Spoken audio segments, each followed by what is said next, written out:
it looked like it looked like any other rave after it had been left behind after the end of a rave. Sleeping bags lying around, cars parked. Sorry, you have to excuse me. There's a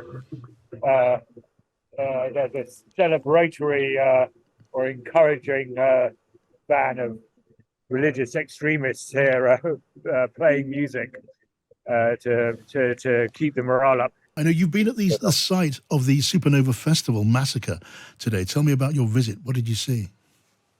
Yeah, so this site is the scene not only of the worst of the many massacres that Israel saw last weekend, it's actually the site of the worst single massacre in any one place at any one time since the founding of the State of Israel.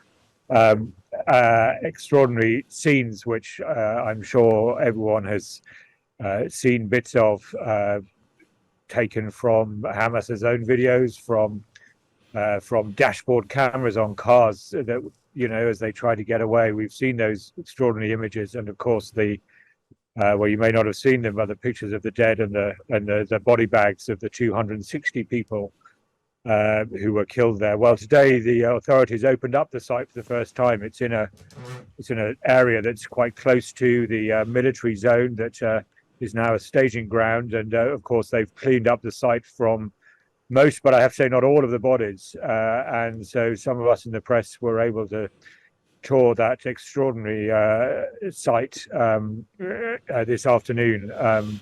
As I say, one small corner, they were still putting bodies into body bags, I'm afraid to say, and otherwise it was just a scene of it looked like it looked like any other rave after it had been left behind after the end of a rave. Sleeping bags lying around, cars parked. Sorry, you have to excuse me. There's a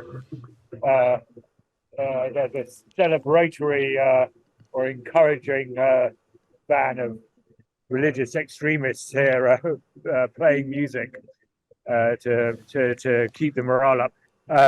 Yes, extraordinary scene that we witnessed, and just incredible to imagine what was happening here just a few days ago. Yeah, I mean, just lastly, Richard, there has been talk, I don't know how much more than talk it is, about the possibility, to use that word, of maybe some sort of effort to find a deal to release the hostages, perhaps involving Qatar, perhaps involving Egypt, maybe involving the exchange of prisoners.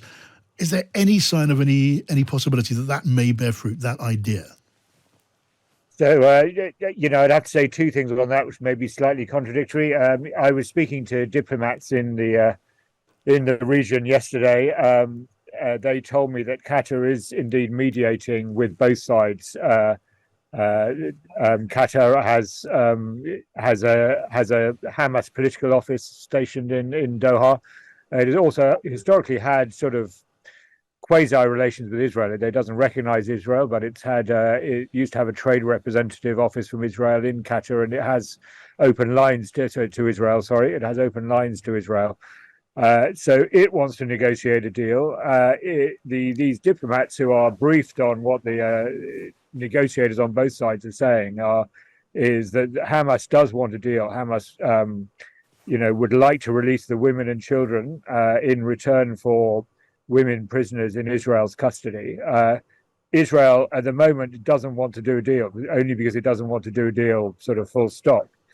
I did sense when talking, Israel itself, formally is not talking about this possibility and has denied that it would ever negotiate anything with Hamas. Yeah. However, I spoke to a former intelligence officer who said that, in principle, that kind of deal was not out of the question. The women prisoners would not be regarded as a major threat. So, given the absolutely extraordinary pressure the government is under from families of the missing, who knows? The official answer is no. The unofficial answer is it's going to be very difficult because, it's hard to imagine those negotiations would go on once the ground invasion has started that everyone expects. But, maybe there is a bit of wiggle room somewhere.